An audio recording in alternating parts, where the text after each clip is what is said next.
Hello guys, आपका मेरे channel smart study में स्वागत है। आज हम डायरेक्टरेट ऑफ एजुकेशन की तरफ से दी जाने वाली वर्कशीट नंबर 10 करेंगे, जो कि क्लास 8 की है और सब्जेक्ट है सोशल साइंस।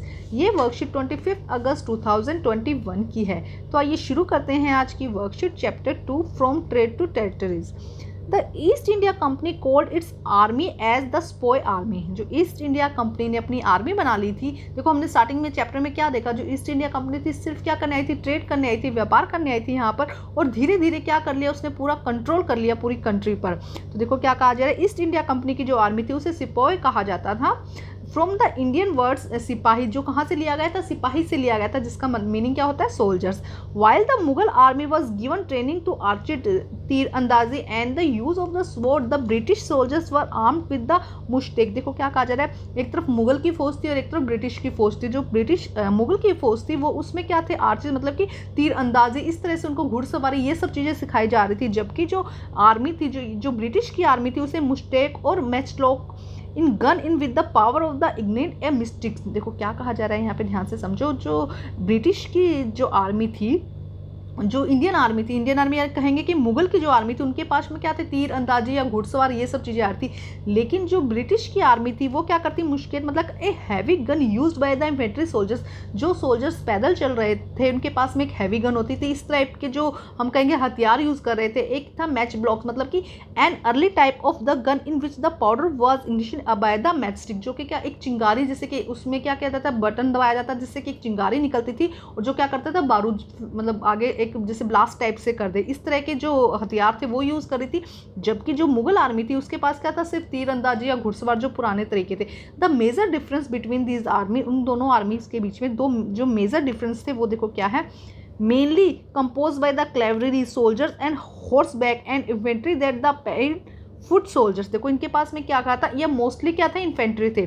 यहाँ पे जो मुगल आर्मी थी उनमें क्या था, ज़्यादातर घुड़सवार थे, जबकि यहाँ पर जो ज़्यादा थे वो कैसे थे, पैदल चलने वाले सोल्जर्स थे। More importance to cavalry than infantry, more importance to infantry than cavalry. यहाँ पे क्या थे, वही बात बोली गई है कि यहाँ पर पैदल सिपाही जो थे वो कम थे, यहाँ पर जो घुड़सवार थे वो ज़्यादा थे। बल्कि यहाँ उल्टा था, यहाँ पैदल सिपाही जो थे वो ज़्यादा थे, लेकिन जो घुड़सवार थे वो क्या थे, कम थे। Mainly trend in art and the use for the sword. देखो यहाँ पे क्या थे, ज़्यादा जो सिपाही थे वो कहीं वो तीर अंदाज या घुड़सवार ये सब चीज़ें जानते, और यहाँ वाले क्या थे, गन फायर फाइटेड थे, मतलब कि वो उनको गन चलाना अच्छे से उनको आता था, ट्रेंड थे वो। नॉन प्रोफेशनल आर्मी, यहाँ की जो आर्मी थी वो प्रोफेशनल नहीं थी, मतलब उनको ज़्यादा कुछ शिक्षित नहीं किया गया था, ज़्यादा कुछ सिखाया नहीं गया था। Large number of army peasant as the rural area and the local zamindar often supplied the Mughal with the पैदल सोल्जर्स। देखो क्या होता, और कभी ज़रूरत पड़ती थी तो यहाँ पे बहुत सारे जो किसान थे, पीसेंट्स थे, जो रूरल एरिया के जो पीसेंट थे उनको, और जो जमींदार थे उन्हीं को एज ए सिपाही वहाँ पर पैदल सोल्जर्स करके भेज दिया जाता था। Soldiers were subjected to European style training and were professional. देखो यहाँ के जो सोल्जर्स थे, जो ब्रिटिश ईस्ट इंडिया कंपनी के जो सोल्जर्स थे वो कैसे थे, एकदम ट्रेन जो सोल्जर्स थे वर क्या थे, वो बहुत ज़्यादा प्रोफेशनल थे, मतलब बहुत ज़्यादा उनको सिखाया गया था। तो देखो यही डिफरेंस था कि वो क्या थे, वो तो लोकल जो पीसेंट हो गए या जो लोकल जमींदार हो गए उन्हीं को उन्होंने क्या बना दिया था, सोल्जर्स बना दिया था। यहाँ वाले क्या थे, वेल प्रोफेशनल थे, मतलब अच्छा स्टाइल, उनको अच्छी ट्रेनिंग दी गई थी इसके लिए। अब देखो आगे क्या कहा गया, in the order of develop uniform military culture soldiers were increase subject European style training, drill, discipline and the regulate their life for more than before. देखो क्या कहा जा रहा है कि जो भी ब्रिटिश की जो सेना थी वो क्या थी, बहुत ज़्यादा ट्रेन थी, वो डिसिप्लिन थी, मतलब इन सब चीज़ों को फॉलो करती थी। Often they create problem since caste and community feeling were they ignore the building of the force professionally soldier. अब जो इंडियंस या जो मुगल की फोर्स थी उसकी जो सेना थी वो ज़्यादा क्या थी, प्रोफेशनल नहीं थी, वो तो जो रूलर्स थे या जो जमींदार थे उन्हीं को बना देते थे। लेकिन जो ब्रिटिश की थी वो एकदम डिसिप्लिन में थी और क्या थी, एकदम ट्रेन थी। अब इस चक्कर में क्या होता था, जब जो ब्रिटिश अपनी जो फोर्स चाहती थी या जो अपनी आर्मी चाहती थी वो पूरा डिसिप्लिन चाहती थी, इसीलिए जो वो क्या करती थी, बहुत टाइम में जो अपनी प्रोफेशनल सोल्जर्स बनाने के चक्कर में वो क्या करती थी, कम्युनिटी और कास्ट के जो फीलिंग्स थी उसको ठेस पहुंचा देती थी। Could individuals so easily give up their caste and religion feeling. और बहुत सारे जो भी देखो सोल्जर्स थे वो सब क्या थे, किसी न किसी कास्ट या किसी न किसी कम्युनिटी से बिलोंग करते थे, और जब ऐसा कुछ होता था तो उनकी फीलिंग को क्या होती थी, बुरा लगता था, उन्हें ठेस पहुंचती थी। Could they see themselves only as a soldiers as a not member of communities, they can easily be felt by the revolt of 1857.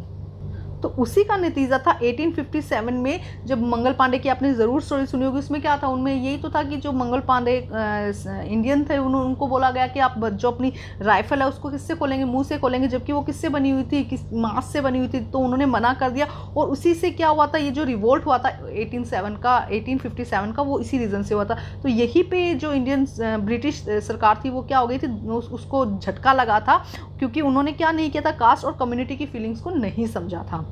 Next देखते हैं आगे क्या कहा गया है। The summarise of this chapter from the trade to territories we can say the East India Company was the transformed a trading company to a territory colonial power. देखो क्या कहा जा रहा है कि ईस्ट इंडिया कंपनी सिर्फ अपना क्या करने आई थी, यहाँ पे ट्रेड करने आई थी, लेकिन धीरे धीरे उन्होंने क्या किया, पूरी इस जो यूरोप जितना भी टेरिटरी जो पावर थी उन्होंने वहाँ पर एस्टेब्लिश कर ली।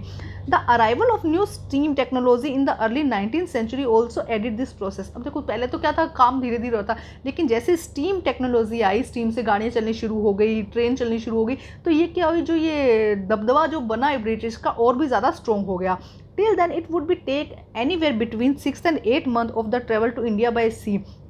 पहले क्या लगता था 6 to 8 मंथ लगते थे, लेकिन जब बाद में ये स्टीम पावर जब आ गई, स्टीम टेक्नोलॉजी तब आ गई, सब 3 वीक्स में क्या हो गया था, जो इतना लंबा सफ़र था 6 to 8 मंथ का, वो सिर्फ 3 वीक्स में कंप्लीट होने लग गया। More British and their families come to for of country like India. अब क्या हुआ, जब टाइम कम होने लगा तो बहुत सारे ब्रिटिश क्या करने लगे, इंडिया आने लगे। By 1857 the company came to exercise direct to rule and above the 63% of the territory and 78% of the population of Indian subcontinent. देखो क्या कहा जा रहा है कि 1857 तक, देखो यहाँ पे क्या कहा गया, 1857 तक कंपनी ने 63% टेरिटरी पर और 78% पॉपुलेशन पर अपना अधिकार जमा लिया था। Combine with it the indirect influence the remaining territory and the population of the country. और इसके अलावा जो बाकी का पार्ट रह गया था वो भी क्या थी, जो ब्रिटिश कंपनी थी उससे क्या थी, प्रभावित थी। East India Company had virtually the whole of the India under the control. और फाइनली क्या किया, ईस्ट इंडिया कंपनी ने अपना पूरा प्रभाव, अपना पूरा जो कंट्रोल था वो अपने हाथ में ले लिया। अब यहाँ पे बहुत इजी से क्वेश्चन दिए गए हैं। Question number 1, right any 2 difference between the Mughal army and the British East India company. 2 difference बताने हैं, यहाँ पे 4 डिफरेंस दिए गए हैं, तो आप इनमें से कोई भी 2 डिफरेंस यहाँ पर बता सकते हैं।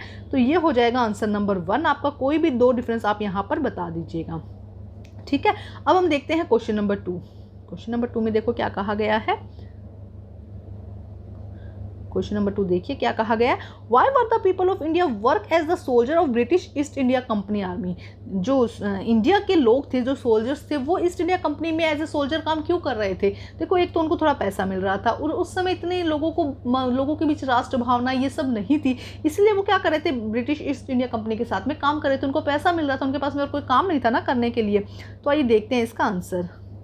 तो देखते हैं, they may be 3 reason for the Indian public to serve as a soldier for the company. First, they are forced to work opposition to company domination. क्या कहा जाता है, उनको फोर्स किया जा रहा था काम करने के लिए। Second, they had work due to the lack of funds. उनके पास में पैसा नहीं था और कंपनी क्या दे रही थी, उनको पैसा दे रही थी, इसीलिए वो क्या कर रहे थे, काम कर रहे थे।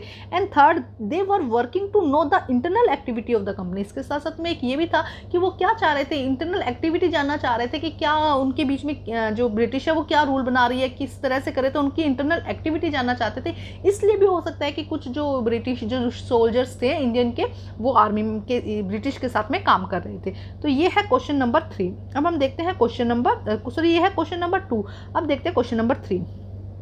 क्वेश्चन नंबर 3 में देखो क्या कहा गया, वट वर मुस्केट एंड मैचलॉक। क्या है ये सब चीज़ें, अभी हमने बताई थी। ये क्या है, टाइप ऑफ गन्स है। क्या है ये, टाइप ऑफ गन्स है। 2 टाइप की गन्स थी, कुछ जो पैदल चल रहे थे वो लेके चल रहे थे, और कुछ क्या थी जो बंदूक जिस टाइप की, जैसे कि बंदूक चिंगारी निकलती है उस तरह से उनकी बंदूक निकलती थी। तो देखो यहाँ पे दिया गया आंसर, ये देखो यहाँ से लिखेंगे, फर्स्ट का आंसर ये हो जाएगा, थर्ड के फर्स्ट का, थर्ड के सेकंड का आंसर देखो ये हो जाएगा, थर्ड के सेकंड का। यहाँ से लेके आप यहाँ तक लिख दीजिएगा, ज़्यादा डिटेल में जाने की जरूरत नहीं, सिर्फ मीनिंग पूछा है तो आप लिख सकते हैं मुस्केट का मीनिंग और मैचलॉक का मीनिंग। तो ये थी आज की वर्कशीट कंप्लीट करके अपने टीचर से चेक करवाइए और प्लीज़ मेरे चैनल को लाइक कीजिए, सब्सक्राइब कीजिए और शेयर कीजिए। Thank you guys.